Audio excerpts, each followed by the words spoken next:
Oi, gente, tudo bem com vocês? Estamos de volta aqui, certo? Eu vou resumir um pouco o início do conteúdo, porque a gente já teve um primeiro contato na nossa aula, para a gente dar seguimento, tá? Então, a gente está falando sobre narrativas, sobre as histórias que a arte conta, e a gente precisa entender que tipo de contexto existia socialmente. Existe um recorte dentro desse livro, desse material didático da gente, sobre a questão da mulher na arte. Então, a gente já falou um pouco sobre isso, né? As mulheres, elas eram muito preteridas na arte, praticamente invisibilizadas. Essas mulheres que eram invisibilizadas, elas tinham acesso a um determinado campo da arte, porém, elas não tinham reconhecimento. Como assim? Eu produzia, mas eu não tinha a minha produção reconhecida como arte, com a importância que os artistas masculinos tinham, certo?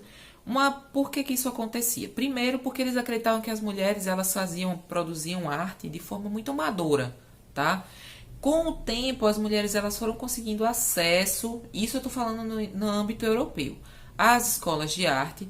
E, por exemplo, a Betty Worms, que está aqui no nosso livro, quando ela chega ao Brasil, ela tem uma formação artística, mas quando ela chega ao Brasil, essa formação artística dela é meio relegada, então, mesmo que ela tivesse uma qualidade espetacular, fenomenal no trabalho dela, foi pouco reconhecida, tá? Então a gente tem outro grupo de mulheres aqui do Brasil já, no âmbito nacional mesmo, mulheres nascidas aqui no Brasil, que tiveram a sua formação inicialmente técnica, como por exemplo a Abigail de Andrade, que foi a primeira mulher a ser aceita na Academia Imperial de Belas Artes. Porém, ela foi aceita no que a gente chama de cursos não curriculares, de cursos menores, de cursos técnicos, certo? Ela não foi aceita como aluna do curso regular de pintura, do curso regular de arte. Por quê? Porque até aquele momento eles acreditavam que as mulheres não podiam adentrar o ambiente acadêmico, certo? Era um cenário majoritariamente masculino e eles acreditavam que as mulheres elas tinham que se restringir ao espaço do lar, tá? Um outro artista que traz aqui, que a gente tem aqui, é a Julieta de França. A Julieta de França, ela era paraense, foi a primeira aluna do curso regular de arte da Academia Imperial de Belas Artes, ou da Escola de Belas Artes da Universidade Federal do Rio de Janeiro, né? Que é a Escola Nacional de Belas Artes, até hoje é conhecido como EMBA, tá? Ela foi tão bem no curso que ela chegou a receber uma bolsa, foi para Paris, conheceu vários artistas, ela era escultora, tá? A principal área de desenvolvimento da arte dela era na escultura. Ela ficou amiga do Rodin. Ela chegou a voltar ao país, mas ela depois voltou para Paris e viveu lá até a sua morte, tá? Então, o que acontecia? Os críticos de arte da época, além deles não considerarem as mulheres como artistas profissionais, eles diziam que quando elas adentravam esses campos, esse universo, como o da arte, direito, da medicina, quando elas estudavam e elas se aprimoravam, elas eram masculinizadas. Então, eles diziam que ela desvirtuava o que a mulher deveria fazer, certo? Então, a gente já falou um pouco sobre isso, e eu quero que vocês reflitam sobre essa questão. Se há uma diferença hoje, quantas mulheres vocês conhecem do ambiente artístico, certo? E de que forma vocês conhecem essas mulheres? Na atualidade, a gente tem cantoras, a gente tem artistas do teatro, da música, do cinema, a gente tem artistas visuais, certo? Muitas ilustradoras, porque até pouco tempo atrás as mulheres elas não ilustravam quadrinhos, elas não roteirizavam quadrinhos, apenas nos quadrinhos que a gente considera underground, ou seja, que são quadrinhos que estão fora das publicações das grandes editoras, certo? Assim como mulheres que eram escritoras e utilizavam pseudônimos masculinos para poder publicar suas obras, tá? E aí a gente tem aqui um momento histórico que eu vou fazer esse recorte, mesmo que vocês já tenham visto, certo? Que é da primeira escola de formação artística do Brasil, que é a Academia Imperial de Belas Artes. Foi fundada, certo? Após a missão artística francesa.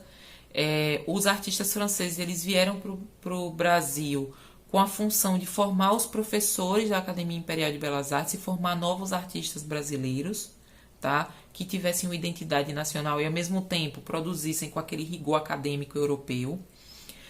Depois de um tempo, ele muda a sua forma, muda suas metodologias, sua forma de ver. Os artistas eles começam a refletir e aí há uma mudança de nomenclatura e se torna Escola Nacional de Belas Artes. E futuramente, em 1971, a instituição passa a se chamar Escola de Belas Artes da Universidade Federal do Rio de Janeiro, que é o nome que mantém até hoje, tá?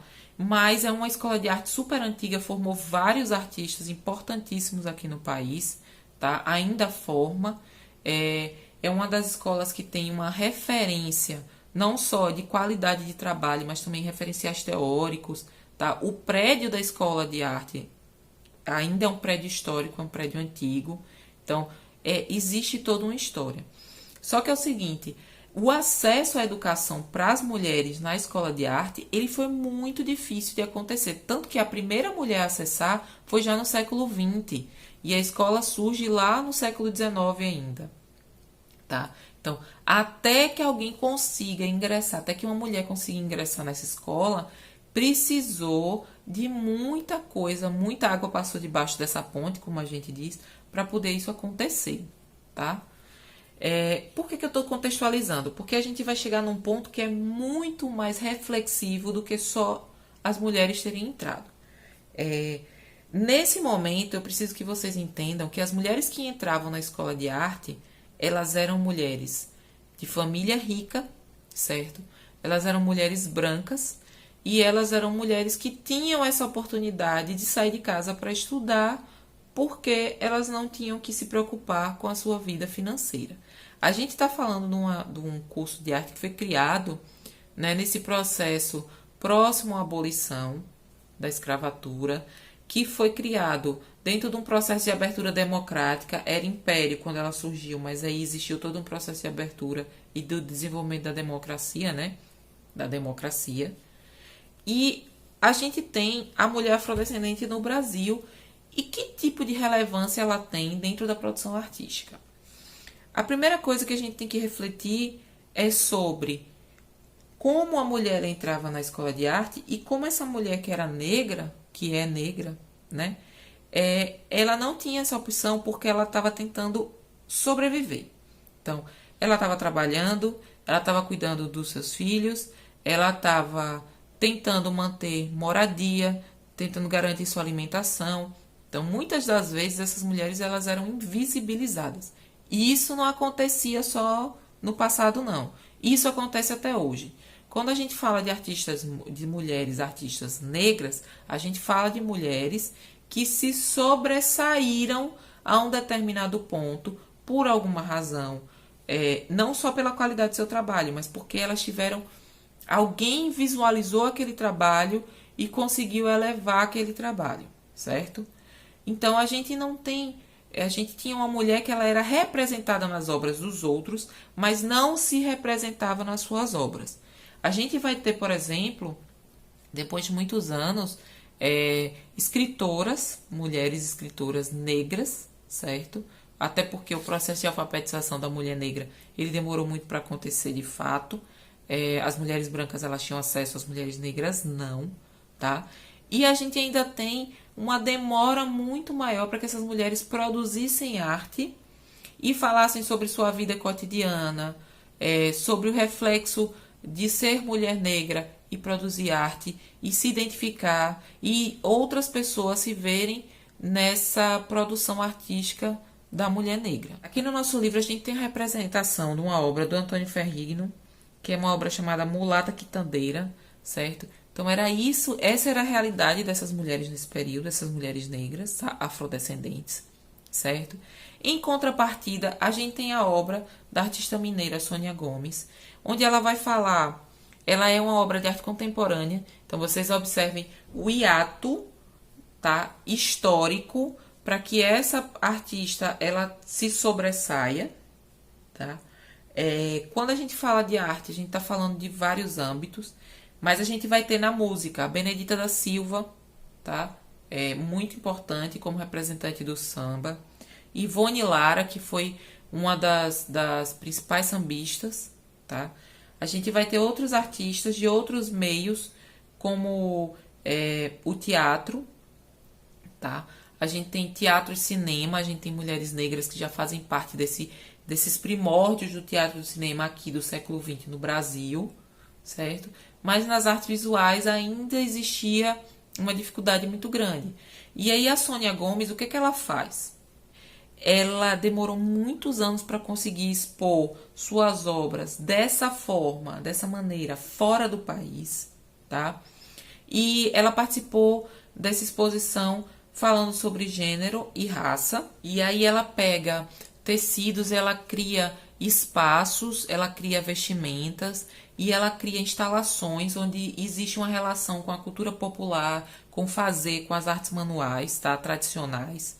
E nós temos a artista Renata Filinto, que ela é pesquisadora, arte educadora, e ela traz muito da sua vida cotidiana, ela traz esse reflexo da invisibilidade ao longo da história, certo, do Brasil, da mulher, dos povos e principalmente da mulher afrodescendente.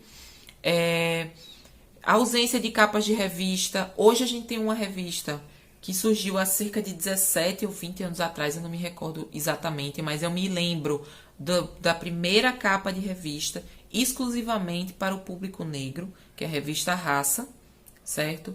Então, quando a gente para pensar que existe uma revista específica, que ela tem tão pouco tempo dentro da imprensa brasileira, a gente vai pensar de que forma essa artista ela vai criar essa referência em relação a isso, tá? Então a gente não tem, ela vai questionar por que não existem histórias infantis, por que as personagens negras corriqueiramente elas são personagens secundárias no cinema, na TV, no teatro, por que a gente não tem uma referência no universo infantil, por que a gente não tem uma referência nas artes visuais.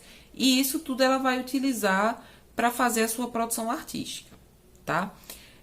Eu vou ficar por aqui hoje. Na próxima aula a gente reflete um pouquinho mais sobre isso. Até mais. Tchau, tchau.